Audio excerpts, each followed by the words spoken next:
The eviction notice was taped to my front gate when I got home from feeding the cattle that Thursday evening, its bright yellow paper flapping in the desert wind like a surrender flag. FINALNOT, ICEILLA, GALLIVESTOPEE, RATION, screamed across the top in bold red letters. Below that, a court date set for Monday morning, just 4 days away, and a demand for $50,000 in accumulated fines for agricultural violations in a residential zone. I stood there reading it by the light of my truck's headlights, my hands shaking with a mixture of rage and disbelief. Patricia Hawkins and the Mesa Verde HOA weren't just trying to fine me anymore. They were trying to take my ranch. 47 acres that had been in my family for 3 generations, now supposedly subject to homeowner association rules, because some developer had drawn lines on a map. But what Patricia didn't know, what none of them knew, was that my lawyer didn't just represent me. He owned the very building where the Mesa Verde HO held their meetings. And tomorrow morning, I was about to find out exactly how deep this corruption ran, and how far I was willing to go to protect everything my grandfather had built. Let me take you back to where this nightmare began, with a woman who thought a clipboard and a bad attitude gave her the right to destroy people's lives. My name is Jake Martinez, and I inherited Tres Palmas Ranch from my grandfather when he passed 2 years ago. 47 acres of high desert outside Phoenix, with a main house built in 1962, a barn that had weathered 50 Arizona summers, and enough grazing land to support a small herd of cattle and my grandfather's prize, Arabian horses. Abuelo had bought the land in 1971 when it was nothing but creosote bushes and scorpions, 20 miles from the nearest neighbor and 50 miles from anything resembling civilization.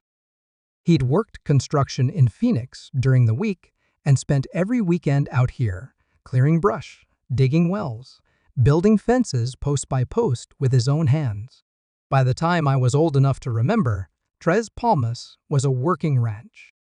Not huge by Texas standards, but substantial enough to support a dozen head of cattle, 3 Arabian mares, and Abuelo's dream of leaving something permanent for his family. Every summer vacation, every weekend I could manage, I'd drive out from Phoenix to help with the horses and learn the rhythms of ranch life. When Abuelo got sick in 2020, I made the decision to move out to Tres Palmas full-time. I was working as a software engineer then, able to do most of my job remotely, and the peace of the desert felt like exactly what I needed after years of city stress. The morning routine of feeding horses and checking water troughs, the evening ritual of watching sunset paint the mountains purple and gold, it was the life Abuelo had always wanted me to choose. For the first year after his death, everything was perfect. The ranch was isolated enough that I rarely saw other people except for the feed truck driver and the veterinarian who came out for the horses' annual checkups. I spent my days coding from the kitchen table, my evenings working with the animals, and my weekends maintaining the property exactly the way Abuelo had taught me. But Phoenix kept growing, and by 2023, the suburban sprawl had finally reached the edges of my property. First came the survey crews and the heavy machinery, clearing thousands of acres of desert for something called Mesa Verde Estates. Then came the roads, the utilities, the model homes with their perfect green lawns that seemed to mock the natural desert landscape around them. The houses started selling before they were even finished, mostly to people from California who wanted Arizona's sunshine without giving up their suburban lifestyle. Cookie-cutter stucco mansions with red tile roofs, each one sitting on exactly half an acre and priced at what Abuelo had paid for his entire ranch. I didn't pay much attention to the development at first. My property line was clearly marked. My ranch operations were grandfathered under county agricultural exemptions, and I figured the new neighbors would appreciate having a working ranch as a buffer between their subdivision and the true wilderness beyond. I was wrong about that. Dead wrong. The trouble started 6 months after the first families moved in, with a woman who introduced herself by complaining about the smell of my horses. I was repairing a section of fence that bordered the new development when I heard heels clicking across gravel behind me. I turned to see a woman approaching, maybe 50 years old, with the kind of precision-cut blonde hair and designer workout clothes that screamed suburban HOA president from 100 yards away. "Excuse me?" she called out before she'd even reached the fence line. "I'm Patricia Hawkins, president of the Mesa Verde Homeowners Association, and I need to speak with you about a serious problem." I set down my wire cutters and walked over to the fence. "What kind of problem?" Patricia opened the leather folder she was carrying and pulled out several printed pages. "We've been receiving numerous complaints about odors, noise, and dust coming from your property. According to our research, this land falls within the Mesa Verde community boundaries, which means it's subject to our covenants and restrictions." I stared at her, trying to process what I'd just heard. "Ma'am, this is a working ranch. It's been here for 50 years, long before your development was even planned. There's no way it falls under HOA jurisdiction." "I'm afraid you're mistaken," Patricia said, consulting her papers. "The original development plans included provisions for incorporating adjacent agricultural properties to ensure consistent community standards. Your ranch violates multiple covenants regarding livestock, commercial agricultural operations, and property maintenance." She handed me a violation notice that listed everything from unauthorized livestock keeping to failure to maintain approved landscaping standards. The fine structure started at $500 per violation and escalated to $200 per day for continued non-compliance. "This is ridiculous," I said, scanning the document. "I've got county agricultural permits for everything I do here. This ranch predates your development by decades." Patricia's smile was sharp as a cactus thorn. "County permits don't supersede HOA covenants. I suggest you review the documentation carefully and contact our management company to discuss compliance options. You have 30 days to resolve all violations or face escalating penalties. And if I don't, then you'll discover that HOA covenants are legally binding contracts with significant enforcement mechanisms. We've successfully resolved similar situations with other non-compliant property owners." Something about the way she said resolved similar situations made my skin crawl. This wasn't Patricia's first time forcing people off land they'd owned for generations. After she left, I spent the rest of the afternoon reading through the violation notice and the attached HOA documents. The covenant language was dense and filled with legal terminology, but the intent was clear: no livestock, no agricultural operations, no structures that didn't meet community aesthetic standards, and no activities that might generate dust, noise, or odors that could affect neighboring properties. In other words, everything that made Tres Palmas a working ranch was now supposedly illegal. That night, I called the one person I knew who might understand the legal implications of what Patricia was trying to do. Marcus Rodriguez had been Abuelo's lawyer for 20 years, handling everything from property disputes to estate planning with the kind of quiet competence that came from growing up in a family of Mexican-American ranchers who learned to fight for every acre they owned. When I called him about Patricia's violation notice, his reaction was immediate and intense. "Jake, read me that violation notice word for word," Marcus said. I could hear papers shuffling in the background and the sound of him taking notes. When I finished, there was a long silence. Then, "This is interesting. Very interesting." "Interesting how?" "Well, for starters, your ranch has been continuously operated as an agricultural property since 1971. That gives you significant protection under Arizona's Right to Farm Act. But more importantly, I've seen this exact violation notice language before." "Where?" "3 other cases in the past 2 years." all involving long-established properties that suddenly found themselves claimed by HOA developments, all handled by the same management company, and all resulting in forced property sales when the owners couldn't afford to fight the legal battles. Marcus paused, and I could hear him flipping through files. "Jake, I think you've stumbled into something much bigger than a simple HOA dispute. This looks like systematic land grabbing using fraudulent HOA claims. So what do we do? First, we request all documentation proving their authority over your property.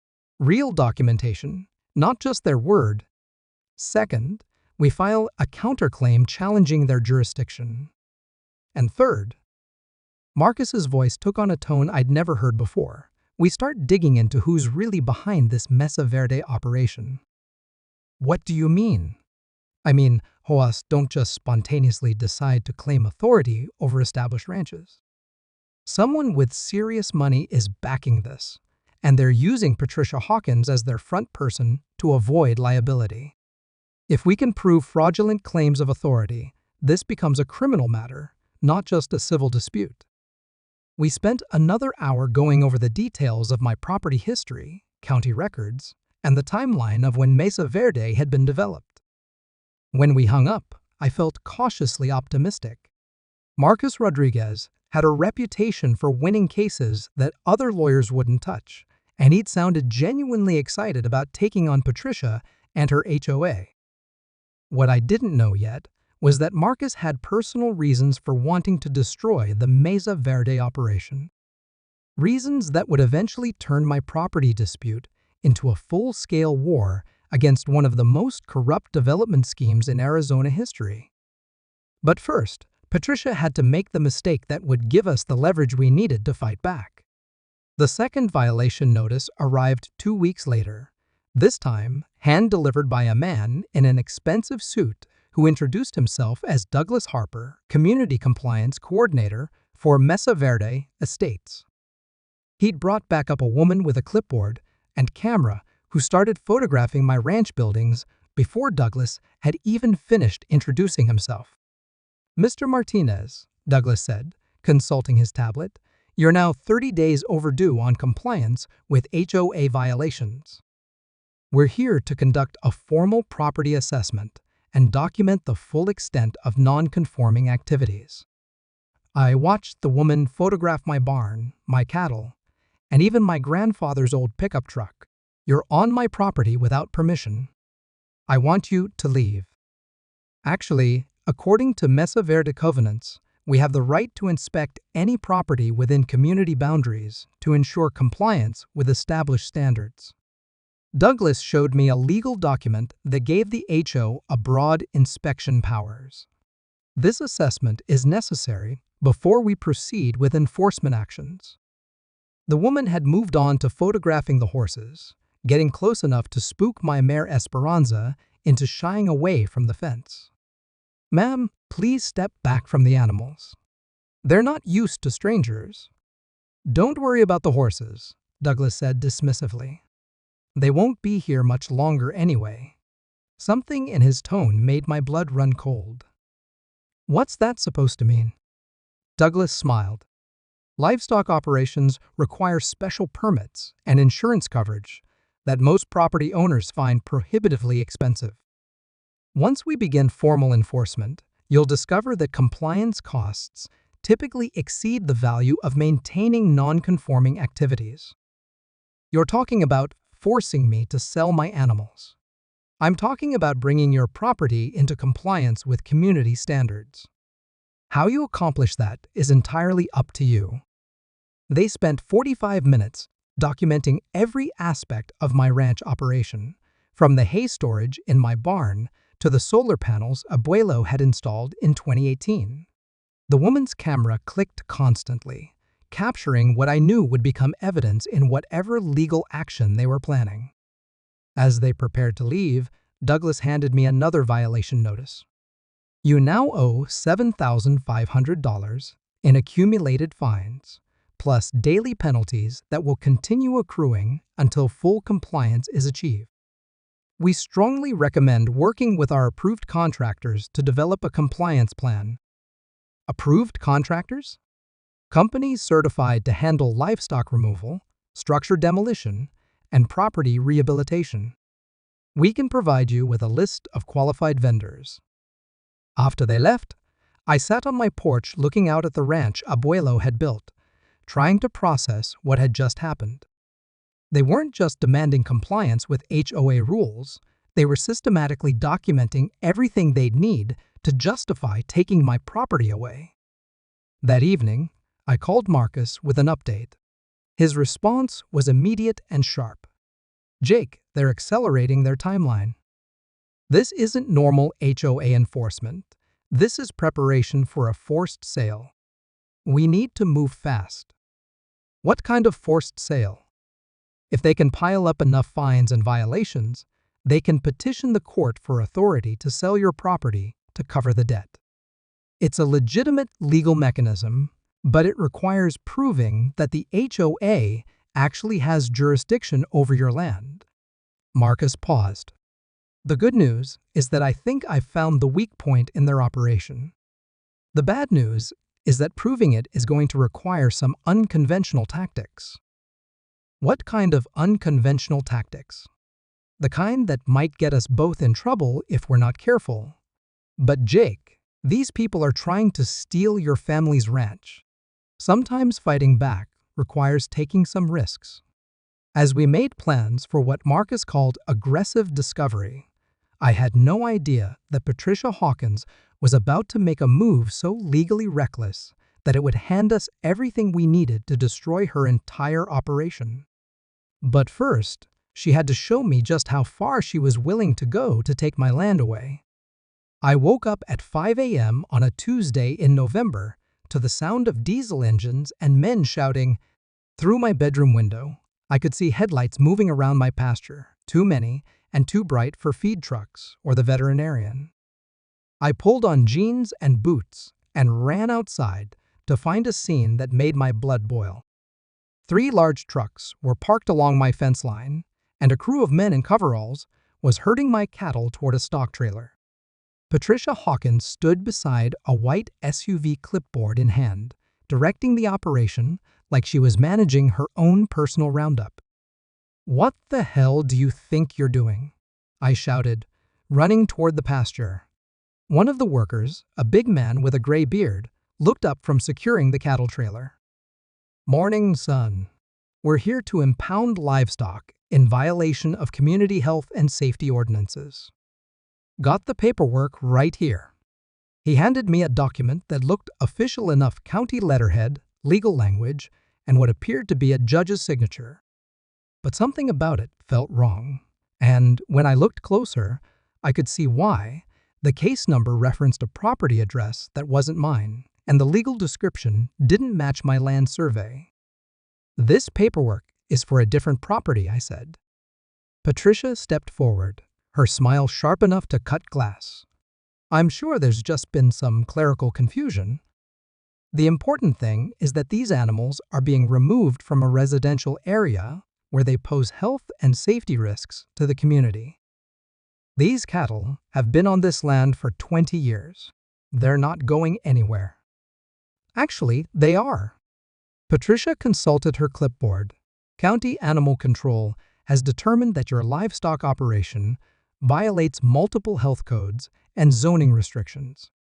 The animals will be held at a certified facility until you can demonstrate proper permits and compliance.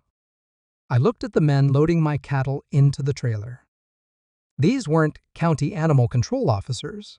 They were wearing the uniforms of Apex Livestock Services, a private company I'd never heard of. But my 12 head of cattle were already secured in the trailer, and the driver was preparing to leave. "Where are you taking them?" Patricia's smile widened. "To a secure facility where they'll receive proper care while this legal matter is resolved. Of course, you'll be responsible for daily boarding fees, veterinary costs, and transportation charges. The facility fee is $75 per animal per day. $75 per animal per day. For 12 head of cattle, That was $900 a day just for storage.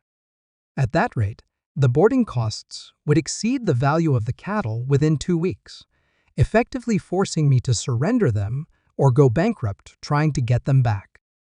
"This is theft," I said. "This is law enforcement," Patricia replied. "I suggest you contact our legal department if you have concerns about the process." As the trucks drove away with my cattle, I stood in my empty pasture, feeling something I'd never experienced before: the helpless rage of watching someone steal from you while hiding behind legal paperwork. But the feeling didn't last long, because I knew exactly who to call. Marcus Rodriguez answered on the first ring. "Jake, slow down," he said, after I'd finished describing the cattle seizure in a voice that was probably loud enough to wake the entire desert. "Tell me exactly what paperwork they showed you." I read him every detail from the impoundment order, and I could hear him typing rapidly in the background. When I finished, there was a long silence. "Jake, that document is fraudulent. The case number belongs to a different property dispute from 6 months ago, and the judge whose signature appears on the order retired last year. So they forged it? Either forged or altered an existing document to apply to your property. Either way, it's a felony." Marcus's voice had taken on the tone I'd learned meant he was shifting into full attack mode. "Jake, they just made a critical mistake. Using fraudulent court documents to seize property is criminal fraud, not just a civil matter. So what do? We document everything. We file criminal complaints, and we prepare for war." Because Patricia Hawkins just escalated this from an HOA dispute to organized crime. As I hung up the phone, I realized that my defensive fight to save the ranch had just become something much bigger. Patricia and her associates hadn't just stolen my cattle, they'd exposed themselves as criminals willing to forge legal documents to achieve their goals. But what they didn't know was that Marcus Rodriguez had been waiting years for an opportunity to destroy their entire operation. And the real surprise was still coming: a revelation that would turn their supposed position of power into the foundation of their complete downfall. The next morning, Marcus called me with news that changed everything. "Jake, I need you to drive into Phoenix and meet me at my office. There's something I need to show you that's going to make this whole situation a lot more interesting."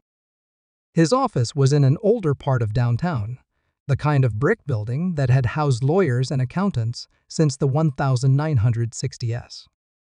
When I arrived, Marcus was waiting for me with a stack of documents and the expression of someone who just solved a puzzle that had been bothering him for years. "Before we talk about your cattle, I want to show you something," Marcus said, spreading property records across his conference table. "Remember how I told you I'd seen similar HOA violations before? Well, I've been digging into the pattern, and I found something very interesting." He pulled out a map of Phoenix showing 6 different properties scattered across the valley. These are all established agricultural or rural properties that have been targeted by HOA claims in the past 3 years. Ranches, horse properties, small farms, all of them with significant acreage and development potential. Targeted by the same HOA? Different HOAs, but all managed by the same company, Pinnacle Property Management. And all following the exact same pattern: fraudulent claims of jurisdiction, escalating violation notices, and eventually forced sales when the owners couldn't afford the legal battles. Marcus pointed to each property on the map. This horse ranch in Scottsdale sold for $3.2 million after the owner gave up fighting HOA violations. This cattle operation in Glendale was abandoned when the fines exceeded, and this organic farm in Tampa was seized by court order and sold at auction. I studied the map, starting to see the bigger picture. Someone's using fake HOAs to steal high-value properties. Exactly. And here's the really interesting part: every single one of these properties was purchased by the same development company within 6 months of the forced sale. Mesa Verde Holdings. Mesa Verde Holdings. Same name as the subdivision next to my ranch. Not a coincidence. Mesa Verde Holdings is owned by a consortium of investors who specialize in acquiring undervalued land for residential development. They've made tens of millions of dollars buying properties that were forced into distressed sales. Marcus pulled out another document, a corporate filing that made my jaw drop. Jake, Mesa Verde Holdings owns Pinnacle Property Management, which means they're creating their own HOA violations to justify seizing properties they want to develop. The scope of the fraud was staggering. A development company was systematically targeting rural properties using fake HOA authority to pile up violations and fines, then forcing sales that allowed them to acquire prime development land at below-market prices. How is this legal? I asked. It's not. It's organized criminal conspiracy, fraud, and racketeering. The problem is that most victims don't have the resources to fight back, and by the time anyone realizes what's happening, they've already lost their property. Marcus leaned back in his chair. But Jake, you're in a unique position. Your ranch is the highest value property they've targeted, and they've made more mistakes with your case than any of the others. What kind of mistakes? Using fraudulent court documents to seize your cattle was sloppy and criminal. But there's something else, something they don't know, that's going to give us the leverage to destroy their entire operation. Marcus walked to his window and pointed at the building across the street. You see that office building? The one with the Pinnacle Property Management sign? I looked where he was pointing. Yeah. I own it. Have owned it for 8 years, ever since I bought it as an investment property. Pinnacle rents their offices from me, which means I have access to their lease agreements, their business records, and some very interesting information about their operations. A slow smile spread across my face as I realized what Marcus was telling me. You're their landlord. That's right. And landlords have certain rights when it comes to inspecting their properties and reviewing their tenants' business activities, especially when those tenants might be engaging in illegal activities that could expose the landlord to liability. Marcus opened another file folder. Jake, I've been building a case against these people for 2 years, waiting for the right opportunity to take them down. Your cattle seizure just gave me everything I need to prove criminal conspiracy. So what's our next move? Tomorrow morning, I'm going to pay a visit to my tenants at Pinnacle Property Management. I'm going to exercise my rights as their landlord to inspect their records and ensure they're not engaging in activities that violate their lease agreement. Marcus's smile was predatory. And you're going to come with me as my property management consultant to help document any irregularities we might find. As I left his office that afternoon, I realized that my fight to save Tres Palmas Ranch had just become part of something much larger, a coordinated attack on one of the most sophisticated property fraud schemes in Arizona history.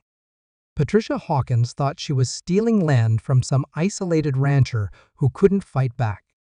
She was about to discover that she'd picked a fight with someone who owned the very building where she conducted her criminal operations. But first, she had one more move to make a desperate gambit that would expose the full scope of her illegal activities and give us everything we needed to send her to prison. Thursday morning at 9 a.m. sharp, Marcus and I walked into the Pinnacle Property Management offices carrying clipboards, cameras, and the kind of legal documentation that makes guilty people very nervous. The receptionist, a young woman who looked like she'd rather be anywhere else, tried to stop us at the front desk. I'm sorry, but Mr. Harper is in a meeting and Mrs. Hawkins isn't in yet. You'll need an appointment. Marcus smiled and handed her a legal document. Actually, I'm Marcus Rodriguez, owner of this building. This is my property management consultant, and we're here to conduct a routine inspection of the premises and business operations, as outlined in Section 12 of your lease agreement. The receptionist's face went pale as she read the document. I should call someone. Please do. But we'll be proceeding with the inspection while you make your calls. Marcus had prepared for this moment carefully.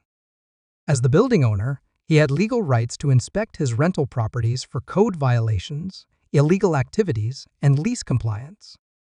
But more importantly, he'd timed our visit for when Douglas Harper was supposedly in court filing paperwork for my cattle seizure paperwork that we now knew was fraudulent.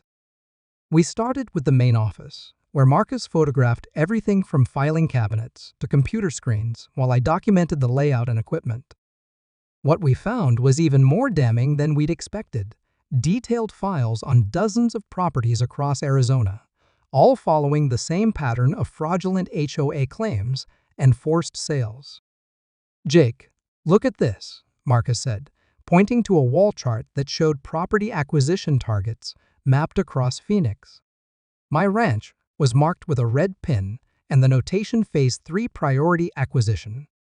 But the smoking gun was in Douglas Harper's office, where we found copies of forged court documents, blank letterhead from multiple county agencies, and a spreadsheet tracking the progress of what they internally called compliance enforcement actions, their euphemism for property theft. "This is unbelievable," I said, photographing a folder marked Martinez Ranch Livestock Removal. Inside were detailed plans for seizing my cattle, forcing compliance costs that would bankrupt me, and ultimately acquiring my property through foreclosure proceedings. Marcus was documenting something even more explosive: financial records showing payments between Mesa Verde Holdings, Pinnacle Property Management, and what appeared to be several county officials who had been facilitating the fraudulent documentation. "Jake, this isn't just property fraud," Marcus said quietly. "This is public corruption on a massive scale." We were so focused on documenting the evidence that we almost missed the sound of car doors slamming in the parking lot. Through the office window, I could see Patricia Hawkins and Douglas Harper approaching the building, both of them looking like they'd received urgent phone calls. "Time to go," Marcus said, quickly packing up our cameras and documents. But as we headed for the exit, Patricia burst through the front door with Douglas right behind her. Her usual composed demeanor was gone, replaced by the kind of panic that comes from realizing your entire criminal operation has been exposed. "What are you doing here?" she demanded, her voice sharp with fury. Marcus held up his inspection documents calmly. "Routine property inspection, Mrs. Hawkins. As the building owner, I have every right to ensure my tenants are conducting lawful business activities. You have no right to go through our private files." "Actually, I do, especially when those files contain evidence of criminal activities that could expose me to civil liability as the property owner." Douglas Harper stepped forward, his face flushed with anger. "This is harassment. We're calling the police." "Please do," Marcus replied. "I'm sure they'll be very interested in the forged court documents we found in your office." Patricia's composure cracked completely. "You don't know what you're dealing with. This organization has connections throughout the county government. We can destroy you."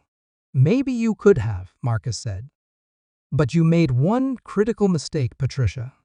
You targeted the wrong rancher."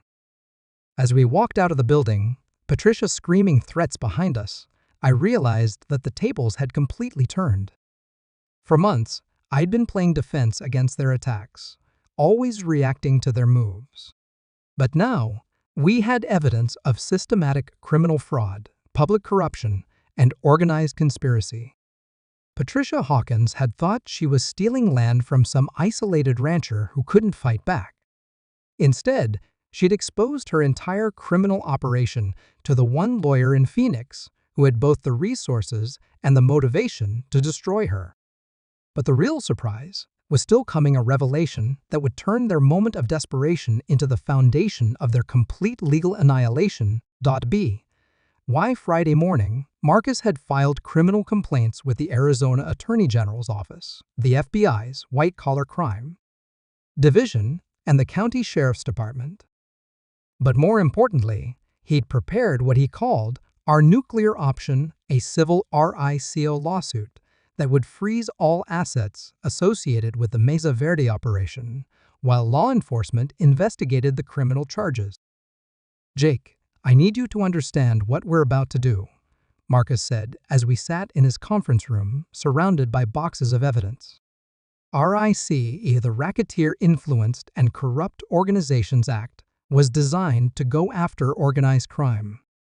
If we can prove that Pinnacle and Mesa Verde Holdings engaged in a pattern of criminal activity to defraud property owners, we can seize all their assets and hold the individual conspirators personally liable for damages.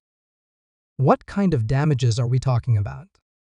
Every property they've stolen, every dollar they've made from fraudulent sales, and punitive damages that could reach into the tens of millions. If we win this case, we don't just get your ranch back, we destroy their entire operation and compensate every victim they've defrauded. Marcus pulled out a thick legal document. But there's a catch. RICO lawsuits require proving conspiracy, which means we need evidence that multiple people were working together to commit crimes. The documents we found in Harper's office are a good start, but we need more. What kind of more? We need someone on the inside to testify about how the operation really worked. Someone who can prove that Patricia, Douglas, and their investors knew they were using fraudulent authority to steal property. I thought about the nervous receptionist who'd tried to stop us during the office inspection. What about the woman at the front desk? She looked pretty scared when we showed up. Marcus nodded. That's exactly what I was thinking. Angela Morrison, she's been working for Pinnacle for 6 months, and according to her employment records, she's the one who processes all the violation notices and fine payments. If anyone knows how the scam really works, it's her. So, how do we get her to talk? Very carefully. If we approach her wrong, she could tip off Patricia and Douglas that we're building a criminal case. But if we do it right, she might be our key to proving the entire conspiracy. Marcus had already done his homework on Angela Morrison. 24 years old, community college student, single mother working 2 jobs to support her daughter. She'd started at Pinnacle as a temporary receptionist and had probably never realized she was working for a criminal organization. Here's what I'm thinking, Marcus said. Angela's going to be scared about losing her job when this whole thing comes down. If we can offer her immunity from prosecution and help with finding new employment, she might be willing to cooperate. And if she's not, then we proceed with what we have and hope it's enough. But Jake, I think she'll help us. People like Angela don't usually choose to work for criminals. They just get caught up in situations they don't fully understand. That afternoon, Marcus arranged to meet Angela at a coffee shop near her community college, away from the Pinnacle offices where Patricia and Douglas might see them talking. I waited in Marcus's car while he made his pitch, watching through the window as Angela's expression shifted from confusion to fear to something that looked like relief. 20 minutes later, Marcus returned to the car with a small digital recorder and a smile that told me everything I needed to know. "She's in," he said. "And Jake, what she told me is going to blow this case wide open." "What did she say?" Marcus started the car and pulled out of the parking lot. "She said, Patricia keeps a second set of books that tracks the real ownership of all the properties they've seized. And she said Douglas has been bragging about having judges and county officials on his payroll. She can prove corruption? She can do better than that. She can prove that Patricia and Douglas knew they were using fraudulent authority from the beginning, and she has recordings of phone calls where they discuss targeting specific properties based on their development potential." As we drove back to Marcus's office, I realized that our counterattack was about to become a total war. Patricia Hawkins had thought she could steal my ranch and destroy my family's legacy.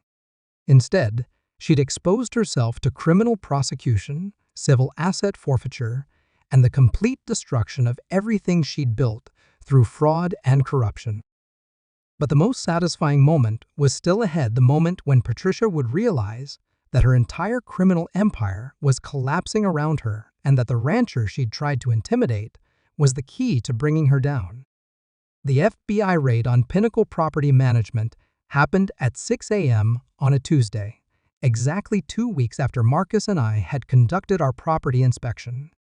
I wasn't there to see it personally, but Angela Morrison's video, taken from the parking lot across the street, captured everything: federal agents carrying out boxes of documents, computer hard drives, and filing cabinets, while Patricia Hawkins and Douglas Harper were led away in handcuffs.